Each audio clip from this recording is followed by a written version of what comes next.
Hey guys, welcome back to my YouTube channel commerce Tutorpedia. आज मैं आपके लिए लेके आई हूँ आपके लीगल एस्पेक्ट्स ऑफ बिजनेस में आपका स्पेसिफिक कॉन्ट्रैक्ट्स वाला टॉपिक। इसके अंदर आपके पास बहुत सारी इंपॉर्टेंट टॉपिक्स है, जैसे कि कॉन्ट्रैक्ट ऑफ इंडेमनिटी आपका है, इसके अंदर कॉन्ट्रैक्ट्स ऑफ बिजनेस, इसी में है आपके पास कॉन्ट्रैक्ट ये plays and contracts of agency, right. तो आज मैं जो आपके लिए टॉपिक लेके आई हूँ विद द बेस्ट एक्सप्लेनेशन, और जिसके बाद आपको कुछ भी और पढ़ने की ज़रूरत नहीं है, वो है contract of indemnity. So let's get started. तो पहले इसका ओवरव्यू देख लेते हैं कि contract of indemnity is specific type of contract. पहली बात तो ये कि ये क्या होता है, एक स्पेसिफिक टाइप ऑफ कॉन्ट्रैक्ट होते हैं। इसमें क्या होता है, a third person accept the liability to compensate the other person. अब इसमें क्या होता है कि एक थर्ड पर्सन जो कि आउटसाइड है टू द कॉन्ट्रैक्ट, वो क्या करता है, एक्सेप्ट करता है the liability to compensate the other person for loss suffered, whereas in general contract क्या ऐसा होता है? नहीं होता। The liability to compensate is on the party itself, right. तो अब इसका एक्सप्लेनेशन देख लेते हैं। मुझे नहीं लगता कि इसके बाहर आपको कुछ भी पढ़ने की ज़रूरत है, बस आप ये पढ़ो और इनफ है आपके लिए इस टॉपिक के अंदर, ठीक है। तो आपका जो कॉन्ट्रैक्ट ऑफ इंडेमनिटी है वो गिवन है under section 124 of Indian contract act, ठीक है। और ये डिफाइन किस तरीके से करता है, according to it a contract by which one party promises to save the other from the loss caused to him by the conduct of the promiser, okay, himself or by the conduct of any other person is called the contract of indemnity। अब वापस इस चीज़ को पढ़ना, मैं आपको पहले ये suggest करूँगी कि जो नीचे मैंने इलस्ट्रेशन दी है इन द ब्लू कलर, आप उसको पहले पढ़े, ठीक है। उसके बाद आपको ये लाइन पूरी अच्छे से समझ में आ जाएगी। अब देखो, ए ने कॉन्ट्रैक्ट किया है टू इंडेमनीफाई है वो बी, ठीक है ना, against the consequences of proceedings which C may take against B in respect of certain sum of ₹200। अब देखो इसमें क्या बोल रहा है ये कि ए ने कॉन्ट्रैक्ट किया है टू इंडेमनीफाई बी, है ना। अब किसके लिए इंडेमनीफाई? अगेंस्ट एनी प्रोसीडिंग्स जो कि C may take against B in respect of certain sums of ₹200। अब इससे हमें क्या पता लगता है कि बी और सी के बीच में कोई कॉन्ट्रैक्ट है, लेकिन बी को ए प्रॉमिस कर रहा है कि मैं तुम्हें इंडेमनीफाई करूँगा, ठीक है ना।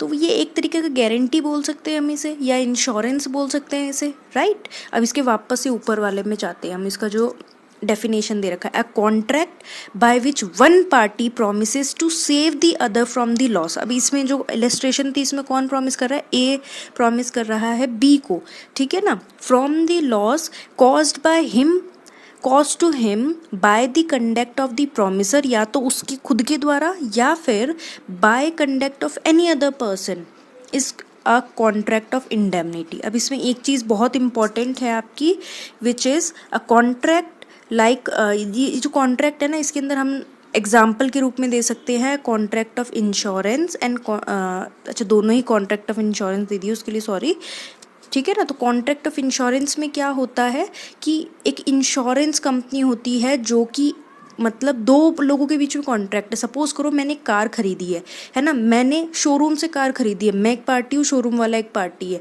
लेकिन बीच में एक इंश्योरेंस कंपनी होती है जो ये प्रॉमिस करती है कि इन केस कुछ भी होता है तो उसका पैसा हम देंगे, मतलब वो इंश्योर कर देती है किसी भी चीज़ को, तो उसे ही हम इंडेमनिटी बोलते हैं। अब इसकी एसेंशियल फीचर्स देखने ज़रूरी है, राइट। तो ये हम देख लेते हैं एक बार कि जो कॉन्ट्रैक्ट ऑफ इंडेमनिटी होता है ना, हैज़ टू पार्टीज। अब उस पे मत जाना कि कॉन्ट्रैक्ट में भी दो पार्टी थे भाई, ये अब इसके अंदर जो प्रॉमिस कर रहा है वो होगा, है ना, उसे हम क्या बोलेंगे? इंडेमनीफायर, है ना, राइट। क्या बोलेंगे उसको हम लोग? indemnifier। The person giving promise to compensate is indemnifier and to whom it is given is indemnity holder, है ना। इसको कौन होल्ड करेगा फिर? indemnity holder।